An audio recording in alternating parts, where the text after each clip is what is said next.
Welcome to the world of science fiction. Don't forget to like and subscribe, so you don't miss new stories. Reese wiped down the counter of Stardust Bar for what felt like the 100th time that day. The neon lights flickered overhead, casting colorful reflections on the polished surface. Nexus space station hummed with activity outside, ships docking, traders haggling, but inside the bar, things were quiet. Too quiet. At 29 years old, Reese had imagined himself exploring distant worlds by now. Instead, he was stuck serving drinks to eccentric patrons from across the galaxy. He glanced at the clock. 6 more hours until his shift ended. With a sigh, he turned toward the viewport. Beyond it lay an endless expanse of stars, beautiful but unreachable. His dreams felt as distant as those twinkling lights. The door hissed open behind him. Reese turned automatically, ready with his usual forced smile. But when he saw who had entered, his breath caught in his throat. She was tall and graceful, her skin shimmering like Earth's summer sky, a soft blue with hints of iridescence that shifted as she moved. Her eyes were unlike anything he'd ever seen, a mesmerizing swirl of silver and violet that seemed to hold entire galaxies within them. She scanned the room briefly before her gaze settled on him. Reese fumbled with the glass he'd been polishing, nearly dropping it. "Good evening," he managed to say, his voice cracking slightly. Her lips curved into a small smile as she approached the bar. "I don't suppose you have any Ajuan whiskey?" Reese blinked rapidly, trying to jumpstart his brain. Ajuan? I'm not sure I could check." She chuckled softly, her laughter like tinkling crystals. "No worries," she said. "How about a tan scotch then?" "Neat. Coming right up." He grabbed a bottle from the shelf behind him but spilled a few drops as he poured. "Damn it," he muttered under his breath. "Rough night?" she asked lightly. "You could say that," Reese replied with a nervous laugh. "Though it's definitely looking up now." "Smooth move," he thought bitterly. "Real smooth." To his surprise, she chuckled again. "I'm Lena," she said, extending a hand. "Reese," he replied quickly, shaking it. Her skin was cool to the touch, a sensation that sent shivers up his arm. "So," he ventured cautiously as she took a sip of her drink, "what brings you to Nexus?" Lena sighed deeply. "Work." She swirled her glass absently before taking another sip. "I'm part of Azua's diplomatic corps. We've been in negotiations all day with Earth's ambassador." "Sounds stressful," Reese said sympathetically. "No wonder you need a drink. You have no idea." She leaned forward slightly, resting her elbows on the bar counter. "Sometimes I think I'd rather face a Chronos beast than another round of trade talks." Reese raised an eyebrow in surprise. "Chronos beasts? I thought those were just myths." "Oh no," Lena said with a mischievous twinkle in her eye. "They're very real, and very dangerous." For the next hour, they talked. About Chronos beasts, intergalactic politics, and everything in between. Reese found himself captivated by Lena's stories of adventure and diplomacy. She was unlike anyone he'd ever met, bold yet vulnerable, confident yet approachable. As their conversation wound down, Lena sighed again, a sound filled with weariness, and rubbed her temples lightly. "You look like you could use more than just a drink," Reese blurted out before he could stop himself. I give great massages if you're interested." Lena raised an eyebrow but smiled faintly. "Is that so?" Reese nodded nervously. "It's kind of my specialty, great for relieving stress after long days." For a moment, she seemed to consider his offer seriously before finishing her drink in one gulp. "All right then," she said finally. "Let's see if your skills live up to your confidence." As Reese followed her out of Stardust Bar toward the diplomatic wing of Nexus Station, his heart raced wildly in his chest. What had he just gotten himself into? Little did he know this encounter would change both their lives. Reese wiped down the bar counter for the 1,000th time, his mind wandering to that magical night a month ago. He'd replayed every moment in his head, wondering if he'd ever see Lena again. The negotiations had dragged on as she predicted, and he'd heard rumors of rising tensions between Earth and Azua. The door to Stardust hissed open, and Reese's heart leaped into his throat. There she was, her blue skin luminescent under the bar's neon lights, but something was different. Lena's usual confident stride was replaced by a nervous energy he'd never seen before. "Lena," Reese exclaimed, unable to keep the excitement from his voice, "I was beginning to think you'd forgotten about me." She managed a weak smile as she approached the bar. "Reese, we need to talk, privately." The seriousness in her tone sent a chill down his spine. "Sure, my break's in 10 minutes, we can use the staff room." Those 10 minutes felt like an eternity. When Reese finally led Lena to the small, cluttered room behind the bar, his palms were sweating. "What's going on?" he asked, trying to keep his voice steady. "Is everything okay?"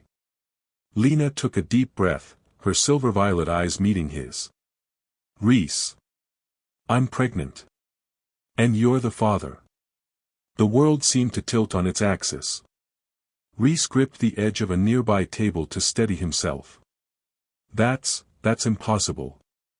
We used protection, didn't we?" Lena shook her head, a hint of frustration in her voice. "Azuan biology doesn't work like human biology. For us, conception occurs through emotional resonance, not physical contact. Those vibrations you created during our night together, they were perfect for initiating the process." Reese's mind reeled. He opened his mouth, closed it, then opened it again. I don't understand. How can I be a father? I'm not even the same species as you." "Interspecies breeding is rare but not unheard of," Lena explained. "Our child will be a hybrid, the first of its kind between humans and Azuans." The word child hit Reese like a punch to the gut. He sank into a chair, head in his hands. "This can't be happening. I'm not ready to be a father. I'm just a bartender." Lena's eyes flashed with hurt. "And I'm just a diplomat who's about to throw her entire career into jeopardy. Do you think I planned for this?" Reese looked up, suddenly realizing how selfish he sounded. "I'm sorry. I didn't mean it like that. This is just a lot to take in. What are we going to do?" Lena sat across from him, her posture rigid. "We need to figure that out, and quickly. There are complications." Over the next hour, Lena outlined the challenges they faced. Reese's head spun as she explained the intricacies of Azuan prenatal care, the legal quagmire of interspecies citizenship, and the potential diplomatic fallout. "My superiors are furious," Lena said, her voice tight. "They think I've compromised the negotiations. And your Earth government isn't exactly thrilled either. They're talking about quarantine protocols, genetic testing." Reese felt a surge of protective anger. "They can't treat you like some lab experiment.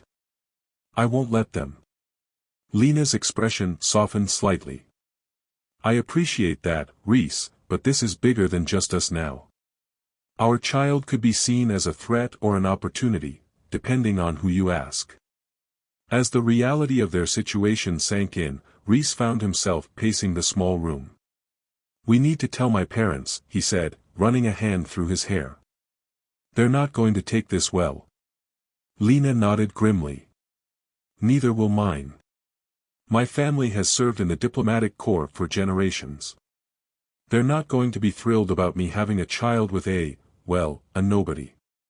Reese finished, a bitter edge to his voice. "I didn't mean it like that," Lena said quickly, "but yes, they'll see it as beneath our station." Reese laughed humorlessly. "Great. So, what's the plan? Do we announce it to the galaxy and wait for the fireworks, or do we run and hide?" "Neither," Lena said firmly. "We play this smart. We need to buy time, gather information, and decide what's best for our child." "And how do we do that?" Reese asked, feeling overwhelmed. "First, we keep this quiet," Lena said. "No one can know, not yet. I'll tell my aide I'm suffering from some kind of spaceborne flu and need to take things slowly. As for you, keep living your life as normal. Easy for you to say. You're a diplomat. I'm a bartender. People notice when I'm acting weird." "Then don't act weird," Lena said, giving him a pointed look. "Can you handle that?" Reese took a deep breath and nodded. "Yeah, I can handle it." "Good. Second, I need to find a doctor, someone I can trust who can monitor the pregnancy without alerting the authorities." "I might know someone," Reese said, thinking of old man Tiberius, a retired medic who occasionally frequented the bar. "He's a bit of a recluse, but he knows his stuff." "Perfect. Contact him. See if he's willing to help." They spent the next few hours making plans, discussing logistics, and trying to wrap their heads around the enormity of their situation. Despite the gravity of the situation, Reese found himself strangely energized. For the first time in his life, he felt like he had a purpose, something to fight for. As Lena prepared to leave, she turned to Reese, her eyes filled with a mixture of fear and determination. "This isn't going to be easy," she said softly. "But I believe in us. I believe that we can do this, together." Reese stepped forward and took her hands in his. "I believe in us too," he said, squeezing her hands tightly. "Whatever it takes, I'll be there for you, and for our child." They shared a brief, tender kiss before Lena slipped out of the staff room and back into the bustling corridors of Nexus Station. Reese watched her go, his heart pounding in his chest. He had no idea what the future held, but one thing was certain. His life would never be the same again. Back in the bar, Reese tried to act normal, serving drinks and chatting with customers as if nothing had happened. But inside, he was a whirlwind of emotions: fear, excitement, disbelief, and a strange sense of protectiveness towards the unborn child he had yet to meet. "Hey, Reese, you all right?" a voice called out. Reese turned to see his co-worker, a stocky, red-skinned alien named Grok, leaning against the bar. Grok had worked at Stardust for years and was as much a fixture of the place as the neon lights and sticky floor. "Yeah, Grok, I'm fine," Reese said, forcing a smile. "Just a little tired, you know." "Tired? You look like you've seen a ghost," Grok said, narrowing his eyes suspiciously. "Something happened while I was on break?" "Nah, nothing like that," Reese said, waving his hand dismissively. "Just thinking about stuff." Grok grunted skeptically. "Well, whatever it is, don't let it get you down. We got a busy night ahead of us. The Orion Syndicate is throwing a party in the VIP lounge, and they're always thirsty." Reese sighed inwardly. The Orion Syndicate was a notorious criminal organization, and their parties were always a headache. But he couldn't afford to draw attention to himself by acting out of the ordinary. "Right," Reese said, grabbing a stack of clean glasses. "Let's get this show on the road." As the night wore on, Reese found it increasingly difficult to keep his secret. Every time he looked at a pregnant woman, every time he heard someone mention children, he felt a pang of guilt and anxiety. He knew that he and Lena were walking a dangerous path, and he couldn't shake the feeling that it was only a matter of time before their secret was exposed. Later that night, after Grok had gone home, Reese slipped out of the bar and made his way to old man Tiberius's cramped apartment on the lower levels of Nexus Station. The medic was a gruff, eccentric old man with a wealth of medical knowledge and a deep distrust of authority. Reese knocked on the door, and after a moment, a peephole slid open, revealing Tiberius's wrinkled face. "What do you want, boy?" Tiberius grumbled. "It's late." "It's Reese, from Stardust," Reese said. "I need your help." Tiberius hesitated for a moment before unlocking the door and letting Reese inside. The apartment was cluttered with medical equipment, ancient textbooks, and strange-smelling chemicals. "What's this about?" Tiberius asked, gesturing for Reese to sit down. Reese took a deep breath and explained the situation, telling Tiberius everything about Lena, the pregnancy, and the potential risks they faced. Tiberius listened intently, his expression growing more serious with each word. When Reese finished, Tiberius was silent for a long moment. Interspecies pregnancy, he said finally, shaking his head. I haven't seen something like that in years. It's a miracle it even happened. So, will you help us? Reese asked, his voice filled with hope. Tiberius considered for a moment before nodding slowly. All right, I'll do it. But you need to understand the risks. This is going to be difficult, and if we get caught, we're all in trouble. I know, Reese said. But I don't see any other choice. Then let's get to work, Tiberius said, his eyes gleaming with a strange mixture of excitement and trepidation. We have a lot to do. The next few weeks were a blur of hushed phone calls, covert meetings, and mounting anxiety. Reese managed to contact old man Tiberius, who, after much persuasion and a hefty bribe of rare Martian moon rocks, agreed to provide discreet medical care for Lena. Meanwhile, Lena was walking a tightrope at the diplomatic chambers. Her superiors, suspicious of her frequent illness, were becoming increasingly scrutinizing.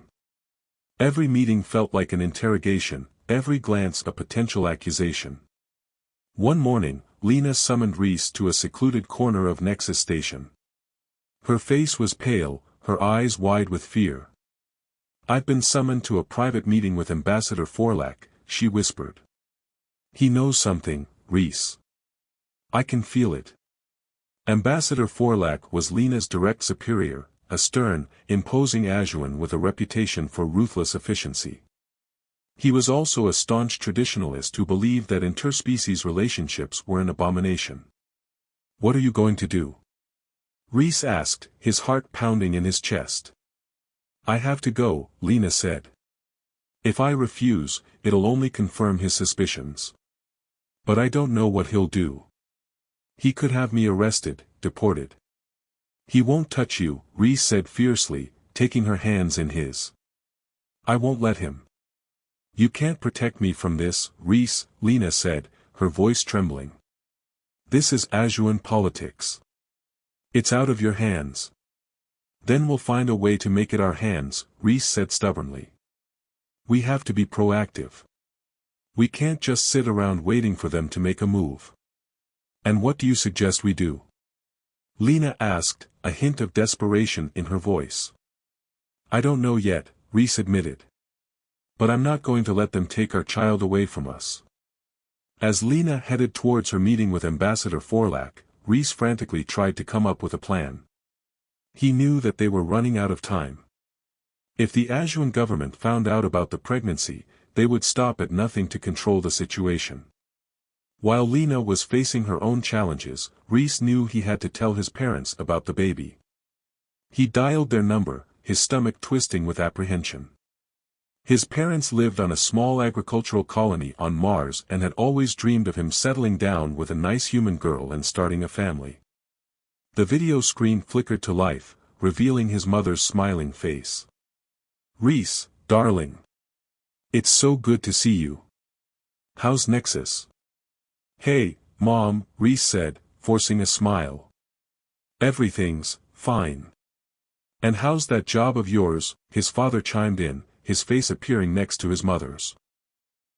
Still serving drinks to those weird aliens. Reese took a deep breath. Mom, Dad, there's something I need to tell you.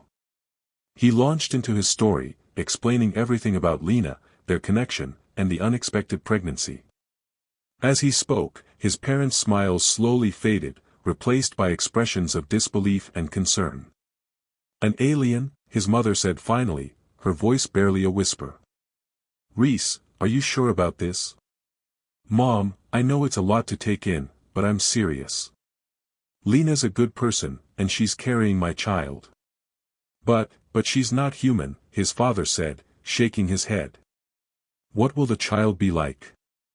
Will it even be able to survive? We don't know, Reese admitted. But we're going to do everything we can to protect it. Reese, I don't want to sound harsh, but you need to think about this, his mother said, her eyes filled with worry. You're throwing your life away for someone you barely know, someone who's not even from this planet. Mom, I love Lena, Reese said, his voice rising in frustration. And I'm not going to abandon her, or our child. His parents exchanged a worried look. We just want what's best for you, Reese, his father said softly. We don't want you to make a mistake you'll regret. I'm not making a mistake, Reese said stubbornly. I'm doing what I believe is right. The conversation ended on a strained note, with his parents promising to think about it, and Reese feeling more alone than ever. Meanwhile, at the diplomatic chambers, Lena was facing the interrogation of her life. Ambassador Forlack, Lena said, her voice calm despite the turmoil inside, you requested to see me? Forlack, a towering figure with cold, calculating eyes, fixed her with a piercing stare. I have heard concerning rumors, Counselor Lena, he said, his voice like ice. Rumors that you have compromised your position through inappropriate conduct. Lena's heart pounded in her chest. I'm not sure what you're referring to, Ambassador. Do not play coy with me, Counselor, Forlack said, his voice rising. It has come to my attention that you have engaged in a relationship with a human, a bartender, no less. Lena's mind raced. How did he find out? My personal life is my own affair, Ambassador, she said, trying to maintain her composure. Not when it threatens the security of Azua, Forlack retorted. Your actions have jeopardized the negotiations with Earth, undermined our diplomatic standing, and brought shame upon our people. I have done nothing to harm Azua, Lena protested. My commitment to my duty remains unwavering. Forlack leaned forward, his eyes narrowing. Then explain this, he said, producing a medical report from his desk. A clandestine meeting with a disgraced physician, a series of unexplained absences. Are you with child, Counselor? Lena froze. She had been betrayed. That is a personal matter, Ambassador, she stammered. It is a matter of state, Forlack thundered.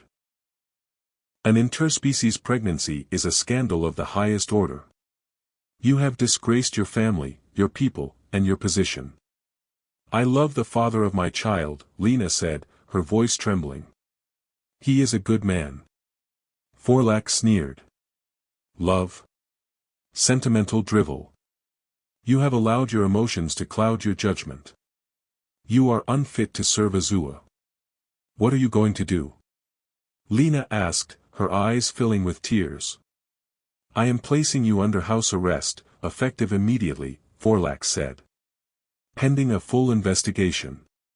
You will have no contact with the outside world. And when the child is born, it will be taken into the custody of the Azuan government. Lena gasped, her world collapsing around her. You can't do that, she cried. That's my child. It is for the good of Azua, Forlack said, his voice devoid of emotion. You have made your choice. Now you must face the consequences. As guards escorted Lena back to her quarters, she knew that she and Reese were in grave danger. Forlack would stop at nothing to control the situation, and they had to act fast if they wanted to protect their child. She used a hidden communicator to send a desperate message to Reese, warning him of what had transpired. When Reese received Lena's message, he felt a surge of panic. They were out of time. He knew he had to get her out of Nexus Station before Forlack could carry out his threats. He quickly contacted Old Man Tiberius, who agreed to help them escape. I know a pilot who can get you off station without asking too many questions, Tiberius said. He's a bit of a rogue, but he's reliable. His name's Jax. Reese wasted no time in contacting Jax, who agreed to meet him at a seedy cantina on the lower levels of Nexus. Jax turned out to be a wiry, grizzled man with a cynical grin and a ship that was more rust than metal. So, you need a ride off station, huh? Jax said, taking a swig of his drink. And you want to keep it quiet? That'll cost you extra. I don't care about the cost, Reese said. I just need to get my friend out of here, now. Jax raised an eyebrow. All right, no need to get your circuits in a twist. I can get you both off station tonight. But you gotta be ready to move fast. Reese nodded, his mind racing. He had to find a way to get Lena out of her quarters without being detected. He knew it was a long shot, but he had to try. He couldn't let Forlac take her child away from her. That night, as Nexus Station hummed with its usual cacophony of sounds, Reese prepared for the most daring escape of his life. He was just a bartender, but he was ready to fight for the woman he loved and the child they were about to bring into the galaxy. The stakes were higher than ever, and he knew that one wrong move could cost them everything. But he was determined to protect his family, no matter the cost. Reese felt the weight of his responsibilities pressing down on him. He had to get Lena off Nexus, and he had to do it fast.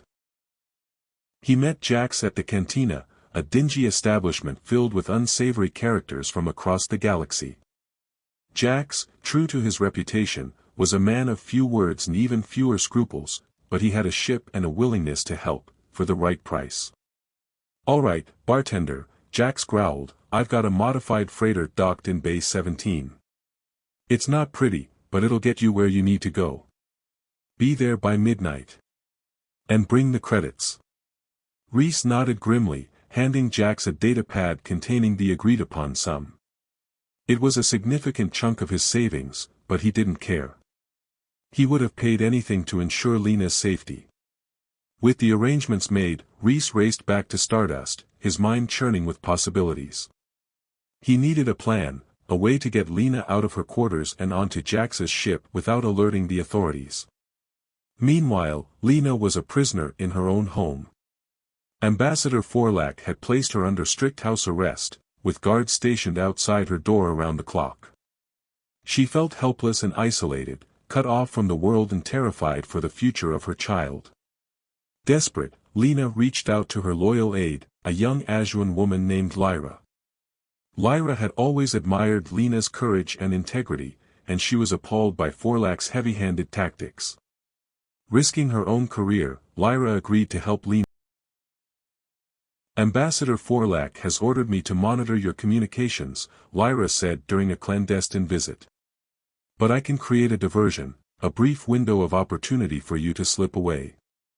Lena nodded gratefully. Thank you, Lyra. You're a true friend.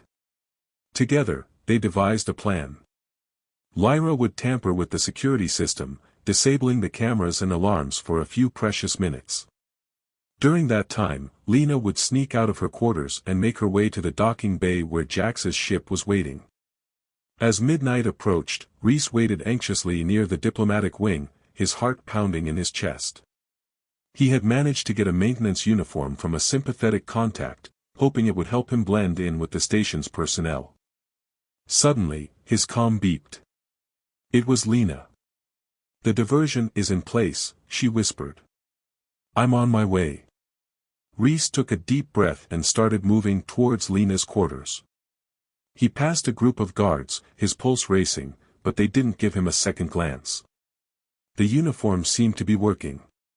He reached Lena's door just as it slid open. Lena stepped out, her face pale but determined.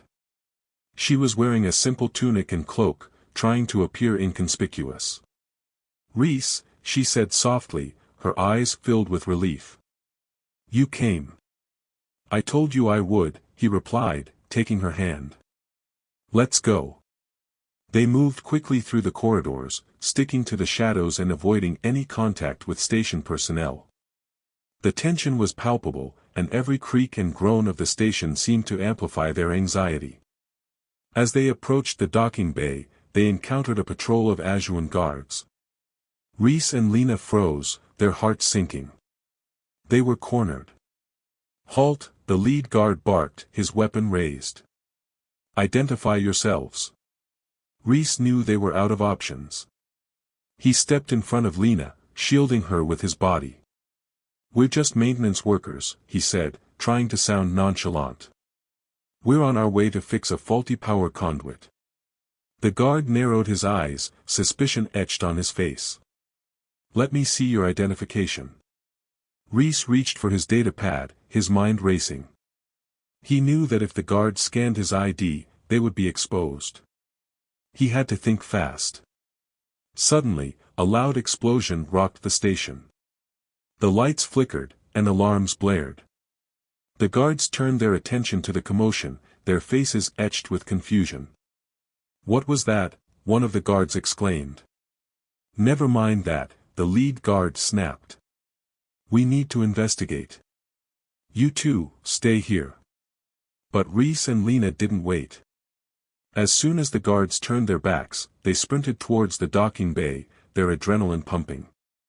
They reached Bay 17 and found Jax waiting for them, his ship's ramp extended. "Took you long enough," he said impatiently. "Get on board. We're burning daylight." Reese and Lena scrambled up the ramp and into the ship. Jax sealed the hatch and fired up the engines. The ship shuddered as it detached from the docking bay and soared into the blackness of space. As they left Nexus Station behind, Reese and Lena exchanged a look of relief and exhaustion. They had done it. They had escaped. But their ordeal was far from over. They were now fugitives, wanted by both the Earth and Azuran governments. They had no idea where they were going or what the future held. But they had each other, and they had their unborn child. And that was all that mattered. As Jax piloted the ship through the star-studded void, Reese and Lena huddled together in the cramped cockpit, trying to make sense of their situation. "Where are we going?" Reese asked, his voice barely a whisper. "I know a place," Jax said, his eyes fixed on the star chart. "A remote planet called Arion. It's a neutral zone, outside the jurisdiction of both Earth and Azua. They won't find you there." Arion, Reese thought. He had never heard of it. But it sounded like a sanctuary, a place where they could start over and build a new life for their family. "What kind of place is it?" Lena asked, her voice filled with hope. "It's a refuge for outcasts and rebels," Jax said. "People who don't fit in anywhere else. They're a tough bunch, but they're also fiercely loyal. They'll protect you." Lena nodded, her eyes shining with determination. "Then that's where we'll go," she said. "We'll find a safe place for our child." As the ship sped towards Arion, Reese and Lena knew that they were embarking on a journey into the unknown. They were leaving behind everything they knew, but they were also embracing a new beginning. They were determined to create a future for their child, a future free from the constraints of politics, prejudice, and fear. But even as they looked forward with hope, they couldn't shake the feeling that they were being watched. Somewhere out there, Ambassador Forlac was plotting his revenge, and he wouldn't rest until he had Lena and her child in his grasp. The escape was just the beginning of their fight. The battle for their family had just begun. They had to be prepared for anything. And they had to trust each other, now more than ever. Jax, the gruff smuggler who was now their unlikely ally, kept a close eye on his sensors, scanning for any sign of pursuit. He knew that Forlac had resources and influence, and he wouldn't be surprised if the Azuran government sent ships after them. "We're not out of the woods yet," Jax said, his voice grim. "We need to stay vigilant." Reese and Lena nodded, understanding the gravity of the situation. They knew that they were relying on Jax's skills and experience to keep them safe. They had placed their trust in a stranger, but they had no other choice. As the days turned into weeks, the ship hurtled through the vast expanse of space. Reese and Lena spent their time getting to know each other better, sharing stories of their past and dreaming of their future. They grew closer with each passing day, their bond strengthened by the shared adversity. Lena began to experience the physical changes of pregnancy, and Reese did his best to care for her, relying on the medical knowledge he had gleaned from Old Man Tiberius. He massaged her aching back, prepared her meals, and read her stories to help her relax. He was determined to be the best father he could be, even though he had no idea what he was doing. As they approached Arion, Jax warned them about the planet's unique challenges. "Arion is a harsh world," he said. "The climate is unpredictable, the resources are scarce, and the people are wary of outsiders. You'll need to prove yourselves if you want to be accepted. Reese and Lena knew that it wouldn't be easy, but they were ready to face whatever challenges lay ahead. They were determined to make a home for their child on this remote, forgotten planet. They were ready to embrace the unknown, to build a new life from the ashes of their past. As they prepared to land on Arion, Reese looked at Lena, his eyes filled with love and determination. "We can do this," he said. "We can make a good life for our child. I promise." Lena smiled, her eyes shining with tears. "I know we can," she said. "Together." And as the ship touched down on the surface of Arion, Reese and Lena stepped out into the unknown, ready to face whatever the future held. Their journey had just begun. The descent to Arion was fraught with tension. Jax expertly navigated the ship through the planet's turbulent atmosphere, dodging rogue storms and treacherous magnetic fields. As they broke through the cloud cover, a breathtaking vista unfolded before them.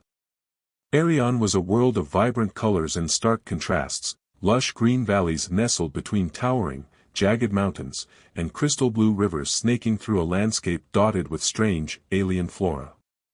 "Welcome to Arion," Jax announced, his voice laced with a hint of pride. "Not the prettiest planet in the galaxy, but it's home." They landed on a makeshift runway carved into a plateau overlooking a sprawling settlement. Buildings of various shapes and sizes clustered together, constructed from salvaged materials and local resources.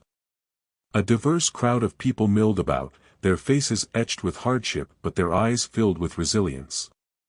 As Reese and Lena disembarked from the ship, they were greeted by a stern-looking woman with weathered skin and a cybernetic arm. She introduced herself as Mara, the leader of the Arion colony. "Welcome to our humble abode," Mara said, her voice gruff but not unkind. "Jax tells me you're looking for sanctuary." "Yes," Lena replied, her voice filled with gratitude. "We're hoping to start a new life here." Mara studied them intently, her gaze lingering on Lena's burgeoning belly. "I see you're expecting," she said.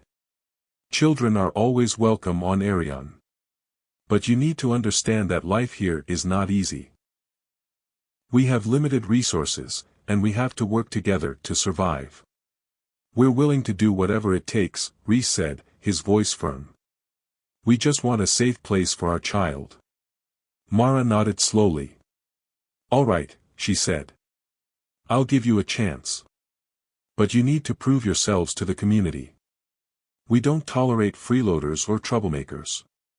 Over the next few weeks, Reese and Lena worked tirelessly to integrate themselves into the Arion colony. Reese used his bartending skills to help out at the local cantina, while Lena put her diplomatic experience to use by mediating disputes between the various factions within the community. They quickly learned that Arion was a melting pot of cultures and ideologies. The colony was made up of refugees from across the galaxy, political dissidents, religious minorities, and victims of war and oppression. Each group had its own customs and traditions, and tensions often ran high. But despite their differences, the people of Arion were united by a common goal: to create a better life for themselves and their families.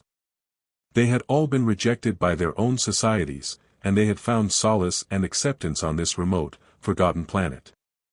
As Lena's pregnancy progressed, the Arion community rallied around her, offering support and assistance. The women shared their knowledge of childbirth and childcare, while the men helped Reese build a small, sturdy shelter for their growing family. Reese and Lena were touched by the kindness and generosity of the Arionians. They had expected to be met with suspicion and hostility, but instead, they had found a community that embraced them with open arms. One day, while Reese was helping to repair a damaged solar panel, he struck up a conversation with an elderly Arionian man named Kalen. Kalen was a wise and experienced mechanic who had lived on Arion for many years.